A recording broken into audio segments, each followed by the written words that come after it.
देशी घीचे आरोग्यदायी फायदे, एक गैरसमज आणि सत्य. देशी तूप खाणे बंद करा, नाहीतर ताकदीच्या औषधांची विक्री बंद होईल. गेल्या 30 वर्षापासून आपल्याला हेच सांगितले जात आहे की देशी तुपामुळे कोलेस्ट्रॉल वाढते, हृदयविकार होतो आणि आपण लठ्ठ होतो. याच भीतीपोटी आपण महागड्या कुकिंग ऑइलवर, खाद्यतेलांवर पैसे उधळत राहतो. पण सत्य सांगायचे तर आपले उत्पादन विकण्यासाठी पसरवलेली ही सर्वात मोठी अफवा होती.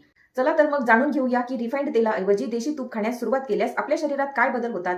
पचन संस्थेसाठी गुणकारी देशी तुपात ब्युट्रिक ऍसिड असते. हे आपल्या पोटाच्या अस्तराची गट लाइनिंग दुरुस्ती करते, ज्यामुळे ऍसिडिटी, गॅस आणि बद्धकोष्ठता यासारख्या समस्या हळूहळू दूर होऊ लागतात. जीवनसत्वांचे शोषण. देशी तूप फॅट सॉल्युबल जीवनसत्वे म्हणजेच व्हिटॅमिन ए, डी, ई आणि के शरीरात शोषून घेण्यासाठी मदत करते. उच्च स्मोक पॉइंट. देशी तुपाचा स्मोक पॉइंट खूप जास्त असतो, म्हणजेच ते कितीही मोठ्या आचेवर बनवले तरी रिफाइंड तेलासारखे विषारी टॉक्सिन्स बनत नाहीत. म्हणूनच भारतीय स्वयंपाकासाठी ते सर्वोत्तम आहे. आणि जे लोक असे म्हणतात की देशी तुपामुळे लठ्ठपणा वाढतो, त्यांना हे माहिती नाही की लठ्ठपणा साखर आणि रिफाइंड तेलामुळे वाढतो, तुपामुळे नाही. तूप हे असे फॅट आहे जे तुमच्या चयापचयाला, मेटाबॉलिझमला वेग देते. फक्त अट हीच आहे की त्याचे सेवन मर्यादित प्रमाणात केले पाहिजे. म्हणूनच आता तुपाला घाबरणे बंद करा आणि हा व्हिडिओ अशा व्यक्तीला नक्की पाठवा जो आजही देशी तूप आपल्या आरोग्याचा शत्रू मानतो. अशाच उपयुक्त आरोग्य टिप्ससाठी फॉलो करायला विसरू नका.